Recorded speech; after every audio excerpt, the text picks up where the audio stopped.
Welcome to Accelerate OC, the only show focused on the people leading innovation in Orange County. Join our host, Kerry Ransom, in his conversations with the trendsetters, entrepreneurs, investors, and leaders here, because it's time to Accelerate OC. Good morning. Welcome to Accelerate OC. I'm Kerry Ransom, and thanks always to our engineer, Paul, for making me and my guests sound so good. Today's episode is sponsored by the Orange County Startup Council, which was started and led by my friend Scott Fox. It's the best resource we have here in Orange County for all things startup, and you can find great new companies here, partners, events, and even people to help you with your company. You can just go to ocstartups.org to find more and sign up. I am really excited to have Reynolds Bish here today. He's had an illustrious career in the technology industry and mainly here in Southern California. So we'll have a lot to discuss about that as we've both been around software for a long, long time. Before we get to hear from him and hear about his experiences and his thoughts on the software world and innovation here and in Orange County specifically, let me tell you a little bit about him and his background. So he's currently the CEO and member of the board of directors of Cofax, which is one of the largest software companies here in Orange County. And he also has people in 35 countries, which is remarkable. And they currently have about 25,000 customers as well. And he's also on his second tour with Cofax. And so we'll talk a little bit about that and as well the fun world of private equity, which he has been working with through this journey. So he's also super involved in the community here, and I always am very appreciative of people who are extremely busy in their professional life who manage to somehow balance that out with work in the community. He's on the board of Octane, which is where we both served that together, and he's also on the board of trustees at the Pegasus School in Huntington Beach, which happens to be one of the rival schools to my kids, and in fact, I think they played each other yesterday in basketball. He's also been on he's on and has been on a bunch of other company boards as well, both public and private companies. And then before that, before Cofax, he co-founded and was the CEO of a company in San Diego called Captiva Software. And he successfully grew and ran that for a number of years. And it was a NASDAQ listed company, eventually even then acquired by EMC Corporation. He's been an E&Y Entrepreneur of the Year. He's been a Corporate Director of the Year. And he also, like me, he is a Big Ten guy, Penn State in his case, and Indiana in mine. And one of the things that I really want to talk to him about today is the pace of change that he's seeing now in the software industry versus earlier in his career. And I think that is something that we have to continue to highlight here for folks in the community, whether that's entrepreneurs that have to be ready for that pace or investors who have to be ready for that pace. It's a really interesting time in the technology world. Reynolds, it's really great to have you here today. Thanks very much. It's my pleasure to join you today. Awesome. Well, let's get to the starting line. So let's start with your Cofax journey. I gave a little bit of a hint into that, but give sort of the story of Cofax, your current endeavor, and sort of where are you with it today? Sure. So Cofax is actually a company that was originally founded here in Orange County. A couple of guys that had previously worked for FileNet Corporation and spun out and started the company actually almost 30 years ago at this point in time. And it grew quite successfully and eventually became a publicly listed company. Continued to grow and expand internationally and was doing very well. But as things progressed, it became increasingly difficult for them to continue to grow the company and develop a strategy that would allow them to continue to grow and profit. And so in the 2006-2007 period of time, they ran into some challenges. They brought a new chairman in. He thought they needed new leadership. Because at Captiva, Cofax had been my number one most direct day-to-day competitor. And because of the successful exit we had there, I was at the top of their list. Sure. And I was initially reluctant because I never thought I'd be back in the same business as I had been at Captiva. But one thing led to the other. I met with the chairman of the board of directors, their largest shareholder, and one thing led to another, and I joined the company in November of 2007. And that was a time when it was really struggling with developing a more relevant strategic plan. Okay. So we immediately developed that and began effecting an enormous amount of transformational change in that business from 2007 through 2014. That completely transformed the business, reignited both organic as well as acquisition-driven revenue growth, as well as significant improvements in its profitability, and also an increase in its share price and market cap on the initially on the London Stock Exchange, which we then transitioned to NASDAQ. So a lot of change in the business, and about that time, we were approached by a number of potential acquirers. That led us to believe it might be an opportune time for a great exit for our shareholders. We initiated a sale process, and that led to a company called Lexmark, printer company, acquiring the business in May of 2015. And so that might be one of the chapters that you were referring to earlier in your comments, because it was the end of a real journey that we had gone through in order to really improve the business's operation and its position in the marketplace. It's interesting, that was just the beginning of another chapter. And I say that because if you followed what then transpired, it's really quite an incredible story of unpredictable events that led to where we are today. So literally within 4 months of having paid over $1 billion to acquire Cofax, Lexmark publicly announced that it was going to initiate its own sale process.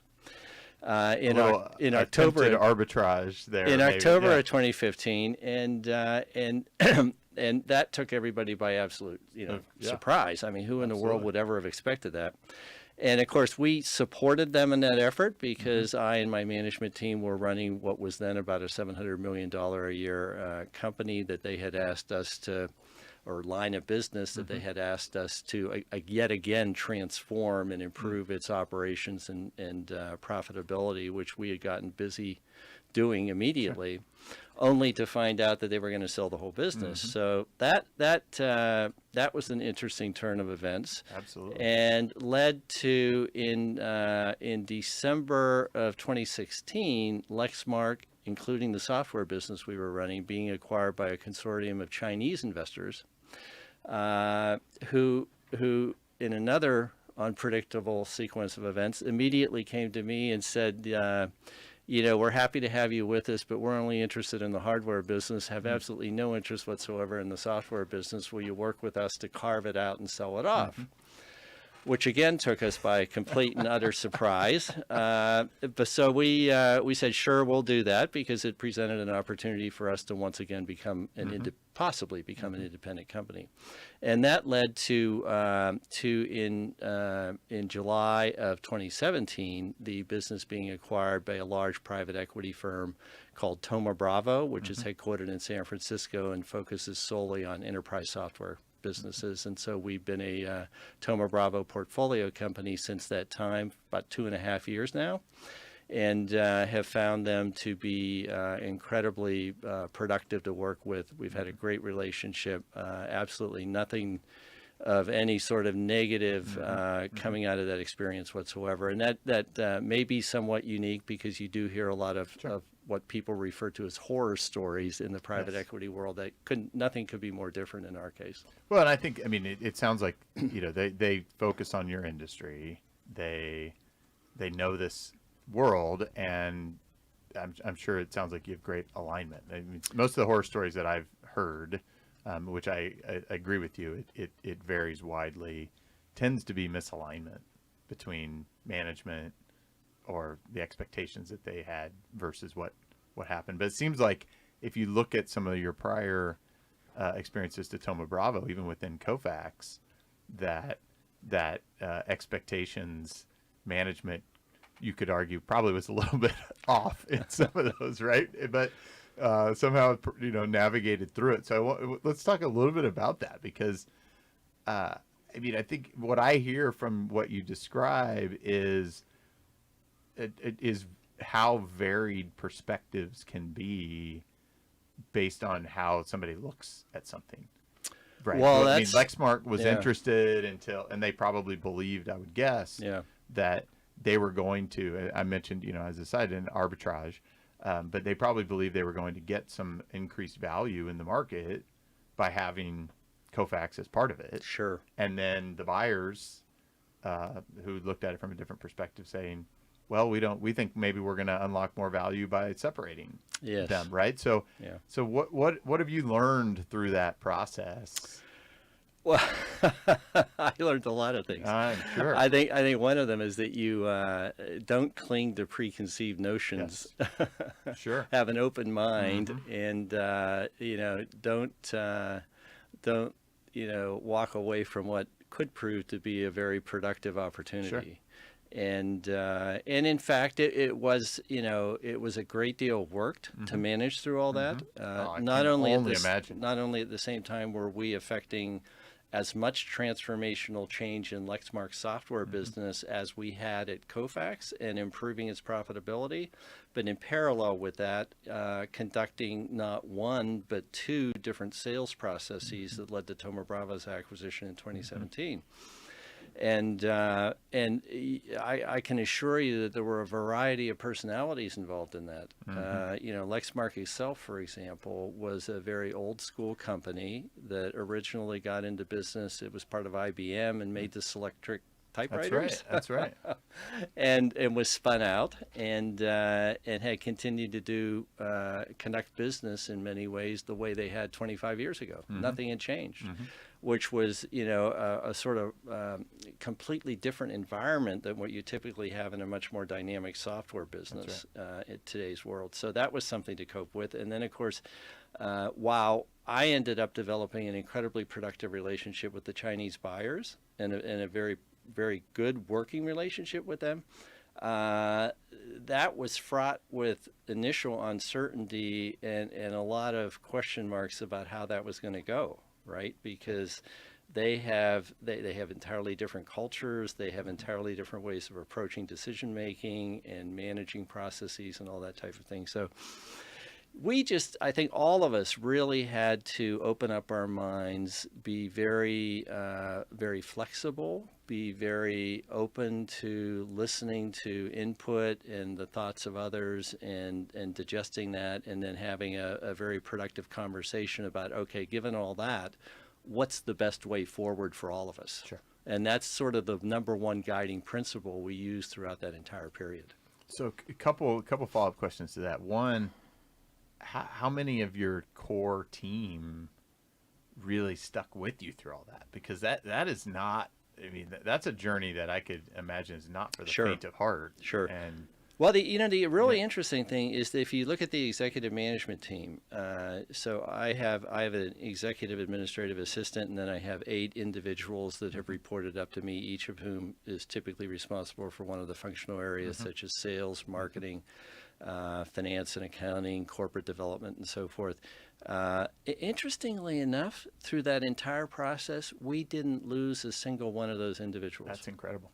And I think it speaks to the fact that we had built a very strong team that was comfortable working with one another, and that I went to great pains to keep informed and a very high level of communication about what was going on and why and how we should deal with that. And we had a lot of collaborative conversations about that, so that we would all remain on the same page. And so it was difficult. It was a lot of work. It could have been a lot worse. Now, I will tell you, however, at lower levels throughout the organization, there were increasingly high levels of attrition around the company. I mean, there's a lot of, as much as you can really set hey, we're high trust, high safety type of environment. Those kinds of changes. Yeah. I mean, I'm amazed at even your senior level that you were able to maintain that. That's to me is such a testament to your leadership and that ability to get everybody to lock arms and say, we're in this together. We'll figure it out together, because I think those times of change can definitely be ones where fractures and things can occur. So Sure. That's really compelling. I think in a lot of ways, and you touched on this earlier, and I think it's a very, very insightful comment, is if you have alignment amongst the parties that are working together, it makes everything else a whole lot easier. That's right. So you were absolutely right when you said that we have perfect alignment with Thoma Bravo. Unlike other PE firms, they opened up the opportunity for all the employees of Cofax to co-invest alongside them. So essentially to be equity holders on the same terms and conditions that Thoma was. That's incredible. And we had over 200 employees in the company actually take money out of their own pockets and invest it. And I think that ended up totaling somewhere around $10 to $12 million. And that drives an incredible amount of alignment, not only the additional equity grants that you make on a more pervasive basis throughout the company. Throughout the sales processes that we went through, when we sold to Lexmark, when we ended up selling all of Lexmark to the Chinese, when we ended up selling, carving out the software business and selling it to Thoma Bravo. In all cases, there were incentives put in place by the sellers, so by Lexmark, by the Chinese, to incentivize us to focus and execute well in those endeavors. And again, as a result of that, we all tended to have alignment with one another, and it made a lot of the decision making and a lot of the difficult decisions and hard work that you had to do much easier to execute on. That's incredible. I mean, I'm just sitting here thinking, most people probably don't go through that many transactions in their lifetime. Well, and to do it in such a short period of time. Well, if you reflect incredible. on what I just described, we actually sold the same asset three times in 2 years. Yes. It's unheard of. I've never met anyone in my life that's done that, and I try not to brag about it, but I am quite proud of having Absolutely. done that. That's incredible.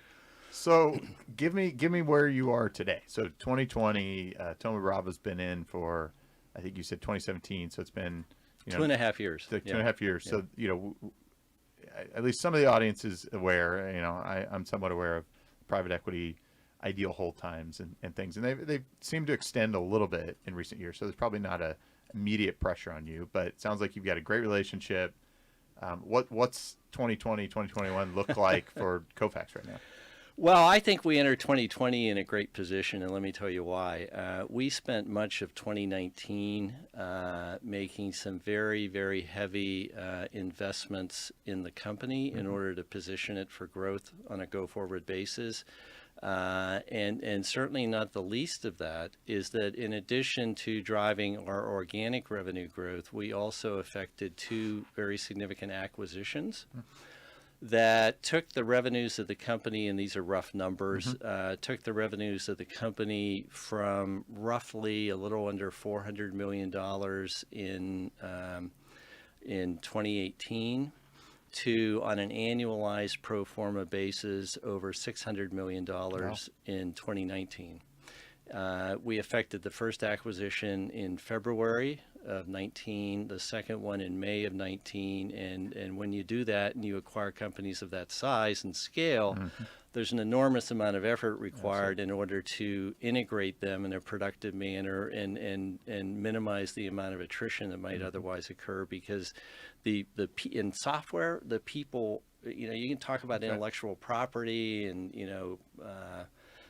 proprietary algorithms and unique technology, but at the end of the day, if you don't have the employees in the company in order to do something with all that, you're not going anywhere.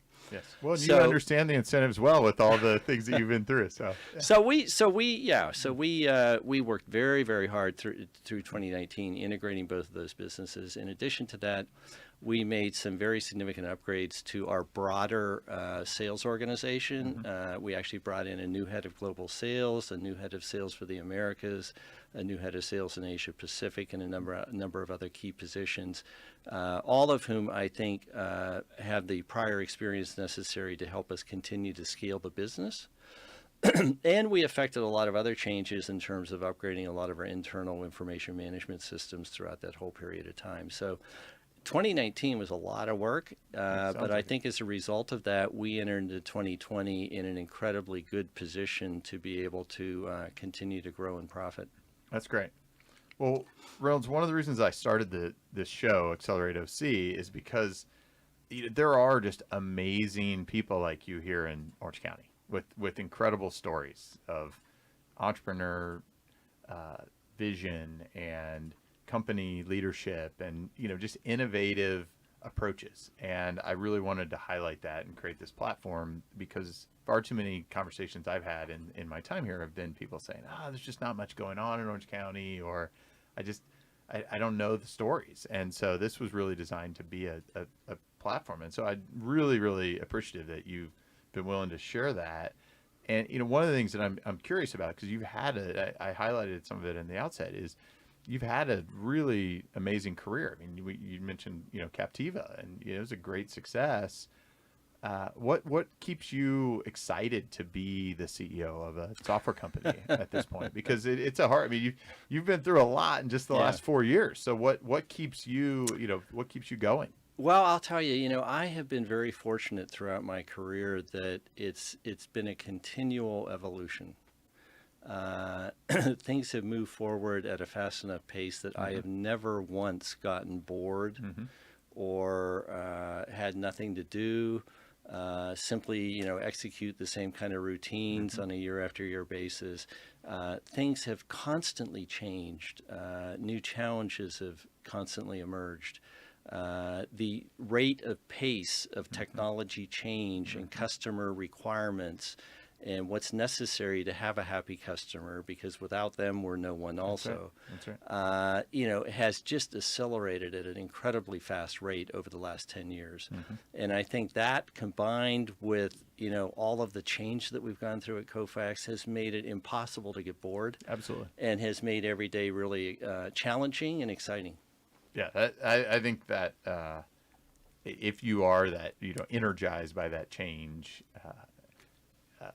because it's probably a personality thing, right? I mean, there's some people crave that routine, and I feel like the risk today of that is that it's hard. Routine is hard. Yeah. In the world that we are now in. So it seems like you're well adjusted or just naturally inclined for the world we're in, because the rate of change. I mean, I've seen evidence that we as humans can't even adapt now at the rate that the change is happening around us, which, whether the long-term effects of that are well understood or not is still probably that's an open unclear, question. but Yes. Yeah, exactly. Well, I've certainly, I think I am somewhat inclined and thrive on that, but I'll tell you, there have been times when I've woken up in the morning and say, what do I do now? Sure. So any particular things that you do to try to keep yourself sharp, to try to keep up with that rate? Well, there's a number of organizations that I'm involved in. Octane, the CEO Alliance here that's recently been started in the last couple of years. I'm also very active in something called the Enterprise Software CEO Roundtable, which is composed of about 75 of the CEOs of the largest software companies in the United States, and we meet twice a year. And have, for a couple days each time, and have a great slate of presenters, very relevant information. And I think all that helps me stay current in the industry, so to speak, not only on a national and international basis, but also here in Orange County. Personally, it's going to sound strange given everything we've just talked about, but I am also a firm believer in work-life balance. That may be hard to believe, but it's true. Well, I think Orange County has... and I've talked with some other guests about this. I think we have a unique perspective on that here, partly because of, look at where we live. There's probably a stronger draw to be outside and to find more of that balance here than maybe elsewhere. And just look out the window; it's a blue sky, right? Exactly. We're not looking at gray skies and snow or sleet or rain or anything like that. So that can also be a big motivator to people, because you have a better disposition about everything that you do. That's right. The other thing I've tried to do is maintain a work-life balance. And as you mentioned earlier, I have two young daughters that go to Pegasus, and I'm very involved in the school, also very involved in their lives. That keeps me on my toes as a parent, that. And in addition to that, I make sure that I take time out of my schedule to be able to exercise on a regular basis. I have a personal trainer 3 days a week, and That's then great. on 3 other days, I do my own cardio on my own. Mm. And you put all that together, I seem to be able to maintain my edge. Yeah, that's clearly. Well, thank you for sharing that. So Cofax now has been at least somewhat standalone with your private equity partner for the last 2.5 years, as you mentioned. How would you describe some? I'm guessing there's been some adjustment to culture and other things through those through the journey. But how would you describe the current culture of Cofax? Yeah, I would say that the culture of Cofax hasn't changed much since I initially transformed it. And what I mean by that is that when I joined the company back in 2007, it was a little more of a laissez-faire sort of environment where employees were more concerned about their personal needs and wants and desires and performance as opposed to the company's. And I, over time, transformed that into what I would call a more performance-oriented culture, where we were increasingly focused on the performance of the company, because at the end of the day, we have a duty to provide value to our shareholders. And also because if we do that, everything else will fall into place and everyone's going to benefit and profit from it. So, but that's a very significant change in the way of thinking, and it also requires a focus on the company's performance and in a very open and transparent manner, communicating that to the employee base on a regular basis, which we go to great ends to do. And I think that people have come to appreciate that, particularly the level of honesty and transparency, not only about some of our successes, but also some of the challenges that we've had to work through. And that performance-oriented culture is a little different than you'll find in a lot of other software companies. A lot of software companies have a great vision of we're going to change the world. Sure. And we have one, right? You know, we're going to help our customers work like tomorrow today, help them realize their desire to digitally transform their businesses. And certainly that's a big part of our positioning and messaging and our belief system. But at the end of the day, we also got to focus on performing for our shareholders. Sure. That's great. So along those lines of culture, how are you making Cofax exciting and relevant, at least in their perception, to the younger engineer or a potential employee coming out of school or in the early part of their career that are looking for exciting opportunities? Well, that's a big challenge because, as you mentioned earlier, we're a global company. Yes. We have about 2,500 employees in over 35 countries Amazing. around the world, and particularly some of the functions such as the sales organization and also the R&D organization is highly distributed around the world. So you have to, I think, you have to engage with each employee one-on-one through their supervisors and managers, and you have to work with them to develop a work plan and a career plan and meet with them on a regular basis to coach them in realizing that. And I think if you do that, you can actually create a culture where there is upward mobility, where the employees feel as if they're relevant and involved and cared for.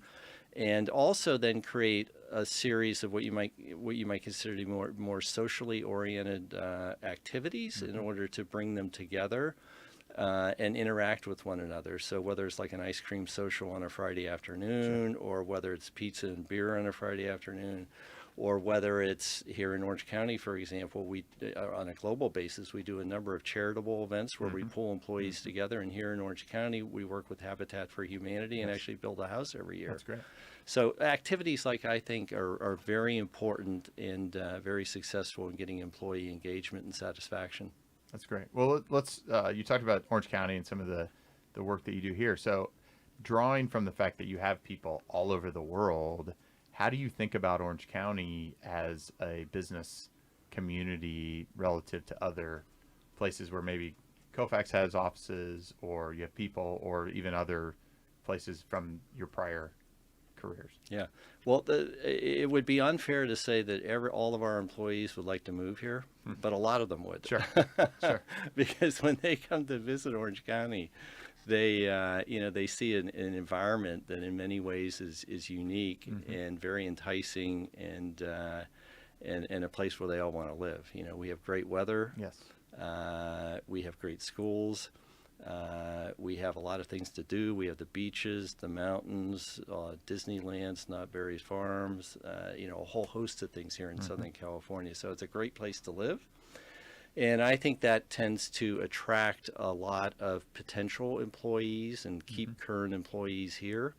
And also presents a lot of opportunities for continued economic growth in Orange County. And as you well know, Octane and organizations like the CEO Leadership Alliance are very focused on perpetuating that for the benefit, not only more companies, more startups, more economic development, but also keeping up with the pace of infrastructure development necessary to support that. Yeah, that's a great point, and a good transition to sort of the next question I wanted to get into, which is I think part of the feedback I've gotten from a lot of the folks on the show, I mean, beyond the appreciation of just folks like you taking the time to come on and share their stories, is this desire to feel more of a sense of connection. And, the CEO Leadership Alliance is something that has given me great hope over the last couple of years, because we're now seeing amazing leaders like you and others here coming together to say, we recognize that we aren't keeping up with other parts of the world or other parts of the country from a job creation standpoint on the right kinds of jobs. Right? This is an amazing place to live. Not surprisingly, it's also very expensive, which you could argue is a supply and demand issue. But on the supply side, we're lacking in a lot of those innovation jobs. And so as you think about the key things that you feel like we should be doing as a community to spur more of that, whether it's investment or formation, I think it's difficult probably for us to attract companies here. What do you feel like we can be doing as a community? I've got a lot of people very excited and engaged, ready to roll up their sleeves and help. What do you think we should be doing? Well, I would say two things. Number one is that there are a number of organizations, as you well know, and we've talked about some of them, all of whom seem to be focused on helping grow the economic development opportunities here in Orange County. And I sometimes worry that there are too many, and it dilutes the overall message. Sure. So from my perspective, I think we might be better served if we could bring some of those organizations into closer collaboration with one another in order to provide more of a unified strategy and voice in the community, and a consistent positioning and messaging. Because we have a lot to talk about, a lot of good things to talk about and to offer. I think secondly is you're absolutely right. It's tough to attract companies here. It's not like Silicon Valley where you have a huge, population of venture capital investors, and they may find companies in Orange County and say, well, we'll fund you, but we want you to relocate to the Bay Area. It happens. Yeah. So or they find you like your private equity firm and allow you to stay, but the capital's from outside the area. Exactly. And so I think the second thing that I would tend to focus on would be, we need to provide the sort of funding infrastructure here in Orange County to help startups get into business and to grow their business and to fund their business staying here. Yes. As opposed to having to relocate to someplace like the Bay Area in order to realize their ambitions. And there's a long history of companies that have been started here and relocated to the Bay Area for those reasons we just talked about. CrowdStrike's a great example. That's right. Silence, which was in the same space, cybersecurity. Silence stayed here, but then eventually got acquired by BlackBerry, and BlackBerry, I think, is headquartered somewhere in Canada, right? That's right. And so the whole center of the silence mentality is now coming out of thousands of miles away. So I think we need to focus on how can we develop more venture capital resources in order to fund not just the initial startups, but also as they grow, and to retain them here in Orange County, because I think at the end of the day, that's the number one thing we can do to drive the sort of economic development that we deserve. Yeah, I could not agree more. So sort of quick follow-up question to that. How do you think about, as I look at, let's say, the last 10 years, the increase in wealth, I haven't seen actual numbers, but I just go on sort of my gut. The increase in wealth in the Orange County community, I would say, has been significant.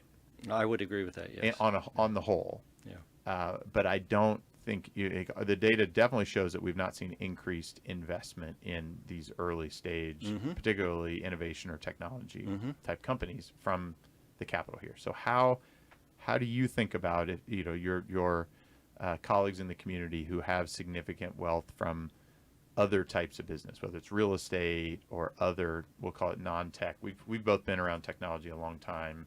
Our level of comfort with that is a lot higher than most. How do you think about us helping bridge them to get them somewhat comfortable with making investments? Because the jobs are going to come from that. We don't have a lot of real estate development opportunities still left here at this stage. So how do we get them comfortable with investing in these areas, in your mind? Well, I think we have some limited level of investing infrastructure here in Orange County today, and there's some new funding sources that are being started up, as you know, by Octane and also by the CEO Leadership Alliance. I think those will be a good initial step forward, but I think they and we need to reach out to the larger funding sources that are located in places like San Francisco, Boston, and New York, and explain to them that we have the opportunities here and we want to work with them to get them more involved in the community. But we want to do that in such a way that allows them to continue to stay and grow in our local environment. Yeah, I think that's a great... and that's easier said than done. Yes, yeah, for sure. Well, Reynolds, I'd love to continue this conversation. Maybe we'll have to schedule a part 2 if I can get on your busy schedule. But Paul's giving me the time sign over here. So, final lap.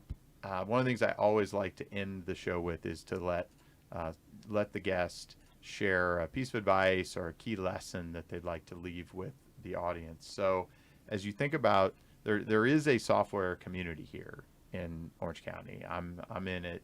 You're in it.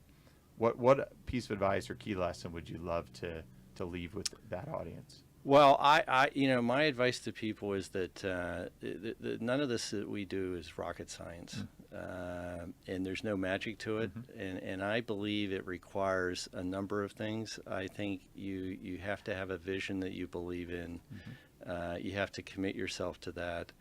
I think you have to have a certain level of intelligence in order to execute properly to realize that vision. But I also think you need a whole lot of perseverance, because nothing ever happens as fast as people think or would like it to. And sometimes it takes a lot longer and a lot more work. And I think you also got to have a little bit of luck along the way. And I've been fortunate enough to experience that in my career, and that's the advice I would give other people. Well, that's great. I think just an amazingly, an amazingly enlightened perspective that it's a combination of those things, right? I mean, the hard work often leads to luck. Amazing how that. So I doubt that it's just been luck, but I can tell from all the endeavors you've been through just in the last few years. Anytime there's a transaction involved, I've been in the middle of them. It's a tremendous amount of work. So. I'm confident the luck has come from that hard work as much as anything. So, Reynolds, thank you so much for joining me here today on Accelerate OC and taking us on the ride and sharing that Cofax journey, as well as some of the other experiences that you've had. And thanks for your, what I'd characterize as outsized involvement here in the community. You've got your fingers in a lot of places outside of your business, and I commend you. And want to say, how grateful I am that we have leaders like you in our community who commit themselves and their time to a whole bunch of different things. You make a huge impact here, and you are definitely doing your part to accelerate OC. Well, thank you for your kind comments and having me here today. I enjoyed our conversation. Likewise, thanks.